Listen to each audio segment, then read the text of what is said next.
Comment Dieu nous juge-t-il?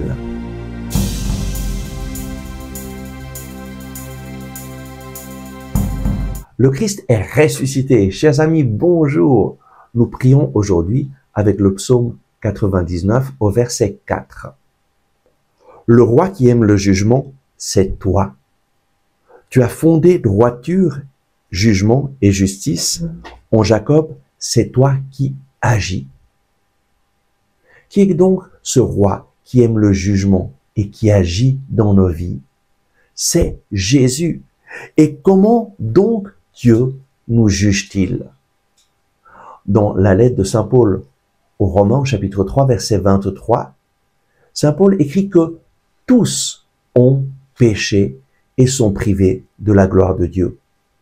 Nous sommes tous coupables à cause de notre péché et nous sommes séparés de Dieu.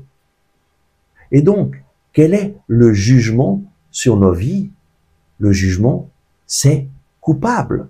Mais Dieu, dans son amour, a décidé d'envoyer un avocat extraordinaire, Jésus, qui est venu pour prendre notre cause et pour nous défendre.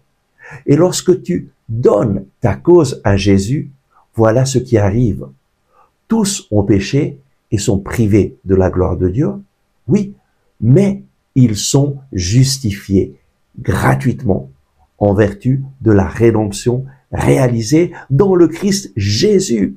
Voilà la bonne nouvelle. Dieu te juge non coupable lorsque tu mets ta confiance en Jésus, parce que Jésus s'est chargé de la condamnation qui pesait sur chacun de nous à cause de notre péché. Voilà la bonne nouvelle de Jésus-Christ. Dieu ne te traite pas selon tes péchés, selon tes offenses, mais selon sa miséricorde. Il veut faire cet échange. Donne-lui ta vie telle qu'elle est, gâchée par ton péché, et lui vient faire sa demeure en toi. Il te donne sa vie divine, il te donne son pardon.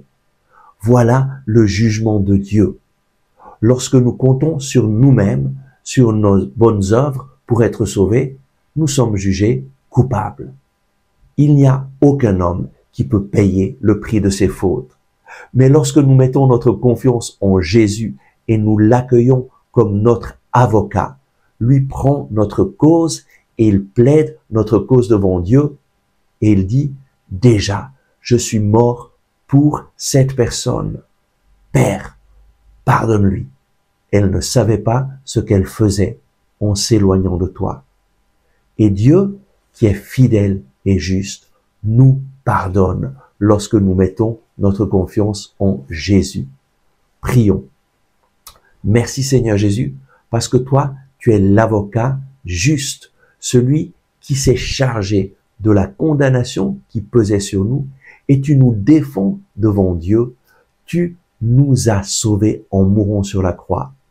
Jésus, tu es mon sauveur